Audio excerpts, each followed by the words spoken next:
Hello welcome back to our channel. അപ്പോൾ നമ്മളിപ്പോൾ നിൽക്കുന്നത് ഗ്ലോബൽ വില്ലേജിൽ ഈജിപ്തിൻ്റെ പവലിയൻ്റെ ഫ്രണ്ടിലാണ് കേട്ടോ. അപ്പോൾ നമുക്കിതിനകത്തൊന്ന് കയറി നോക്കാം. ഈജിപ്തിലെ കൾച്ചറും അവരുടെ ഡ്രസ്സ്, അവർ യൂസ് ചെയ്യുന്ന ഓരോരോ സാധനങ്ങൾ ഒക്കെ നമുക്കിവിടെ കാണാൻ പറ്റും കേട്ടോ. മരം കൊണ്ടുണ്ടാക്കിയ കുഞ്ഞു കുഞ്ഞു സാധനങ്ങളാണ് കേട്ടോ ഫസ്റ്റ് ഉണ്ടായിരുന്നത്. പിന്നെ അകത്തേക്ക് കയറുമ്പോൾ അവരുടെ പണ്ടത്തെ സംസ്കാരത്തെ കാണിക്കുന്ന കുറച്ച് കാര്യങ്ങളാണ് കേട്ടോ ആദ്യം അവിടെ ഉണ്ടായിരുന്നത്. പിന്നെ നല്ല അടിപൊളിയായിട്ട് ഒരു മമ്മിയെ അവിടെ സെറ്റ് ചെയ്ത് വെച്ചിട്ടുണ്ടായിരുന്നു കേട്ടോ. മരം കൊണ്ടാണ് അത് ഉണ്ടാക്കിയിട്ടുണ്ടായിരുന്നത്. ശരിക്കും കുറേ നാളെത്തിയ ഒരു ബോഡി പോലെ തന്നെ നമുക്കത് തോന്നുമായിരുന്നു കേട്ടോ. പണ്ടൊക്കെ ഈജിപ്തിൽ റിയലായിട്ട് തന്നെ ചെയ്തുകൊണ്ടിരുന്ന ഒരു കാര്യമാണ് കേട്ടോ ഇത്.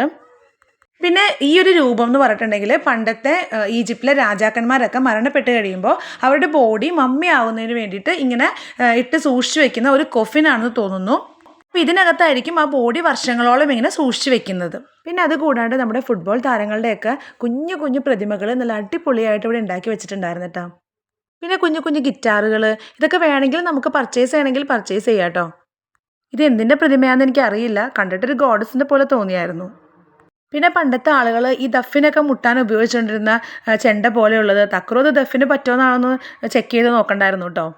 പക്ഷേ നമ്മൾ കാണുന്ന പോലെയല്ല, അത്യാവശ്യം കുറച്ച് വെയിറ്റ് ഉണ്ട് കേട്ടോ അതിന്. അതുകൊണ്ട് പെട്ടെന്ന് കൈ വീശി നമുക്കത് പൊക്കാൻ പറ്റില്ല. പിന്നെ ഇതെന്ന് വെച്ചിട്ടുണ്ടെങ്കിൽ പണ്ടത്തെ ഈജിപ്തിലെ ഭടന്മാരുടെ പ്രതിമകളായിരുന്നു കേട്ടോ.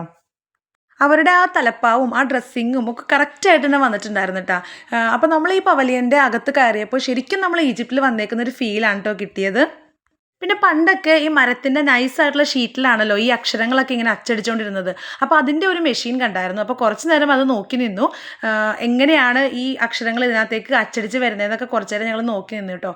അപ്പോൾ ഒരു ഷീറ്റ് തീർന്നു കഴിഞ്ഞപ്പോൾ പുള്ളിക്കാരൻ അടുത്ത ഒരു മരത്തിൻ്റെ നൈസായിട്ടുള്ളൊരു ഷീറ്റ് അതിനകത്തേക്ക് മാറ്റി വെച്ചു. അപ്പോൾ അതങ്ങനെ കുറച്ച് നേരം കണ്ടു നിന്നു.